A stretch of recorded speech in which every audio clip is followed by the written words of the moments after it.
Hello friends, welcome back to our channel. బంగ్లాదేశ్లో భారత విదేశాంగ కార్యదర్శి విక్రమ్ మిస్రీ పర్యటించారు. ఈ సందర్భంగా బంగ్లా తాత్కాలిక ప్రభుత్వ అధిపతి మొహమ్మద్ యూనస్తో భేటీ అయ్యారు. ఈ సమావేశంలో యూనస్, మిస్రీ మధ్య 40 నిమిషాల పాటు చర్చ జరిగింది.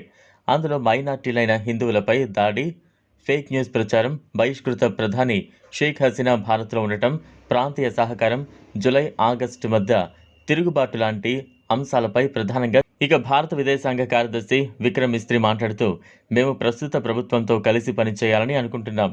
బంగ్లాదేశ్, భారత్ మధ్య సంబంధాలు చాలా ఘనమైనవని అభివర్ణించారు.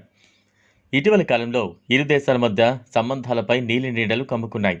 వాటిని తొలగించేందుకు భారత్ కృషి చేస్తుందని ఆయన తెలిపారు. బంగ్లాదేశ్, భారత్ల మధ్య సాన్నిహిత్యం పెరగడంపై ఎలాంటి సందేహం లేదన్నారు. ఇది రెండు దేశాలకు మంచిదే.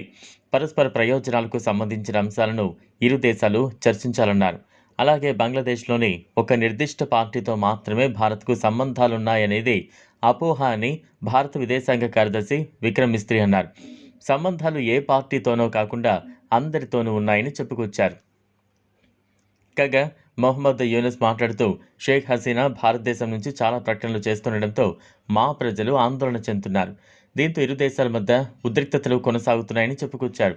ఇక హసీనా 15 ఏళ్ల అవినీతి పాలనను అంతం చేయడానికి విద్యార్థులు, కార్మికులు, ఇతర వర్గాల ప్రజలు కలిసి జూలై, ఆగస్టులో సామూహిక తిరుగుబాటును నిర్వహించారని తెలిపారు. ఇది కొత్త బంగ్లాదేశ్. ఇక్కడ ప్రతి పౌరుడి భద్రతకు కట్టుబడి ఉండి తాత్కాలిక ప్రభుత్వం. అలాగే వారి మతం, రంగు, జాతి, లింగంతో సంబంధం లేకుండా ప్రతి ఒక్కరి హక్కులను పరిరక్షిస్తుందని మహమ్మద్ యూనస్ వెల్లడించారు. ఇదిలా ఉంటే షేక్ హసీనా ప్రభుత్వం పడిపోయిన తర్వాత బంగ్లాదేశ్లో మైనార్టీలు, అందులో మరీ ముఖ్యంగా హిందువులపై రోజురోజుకు హింసాత్మక దాడులు పెరిగిపోతున్నాయి. హిందువులు, మైనార్టీలపై దాడులు ఆగడం లేదు. ఇస్కాన్ సంస్థ లక్ష్యంగా అక్కడ జరుగుతున్న హింసాత్మక ఘటనలు యావత్తు ప్రపంచాన్ని తీవ్ర కలవరపాటుకు గురి చేస్తున్నాయి. ఇక ఇటీవల ఇస్కాన్ ప్రతినిధిని అరెస్టు చేసిన తర్వాత ఈ ఉద్రిక్తతలు మరింత పెరగడం సంచలనంగా మారుతోంది.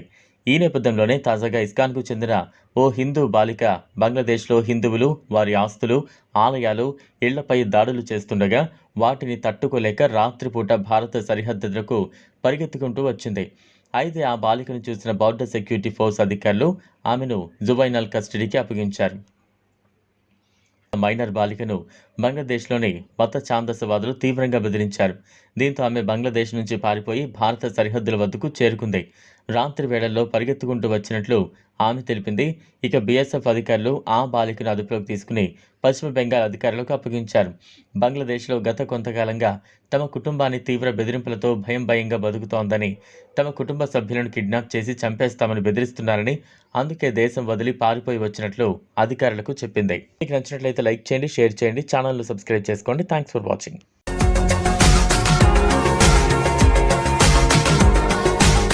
మరిన్ని అప్డేట్స్ కోసం మా ఛానల్ని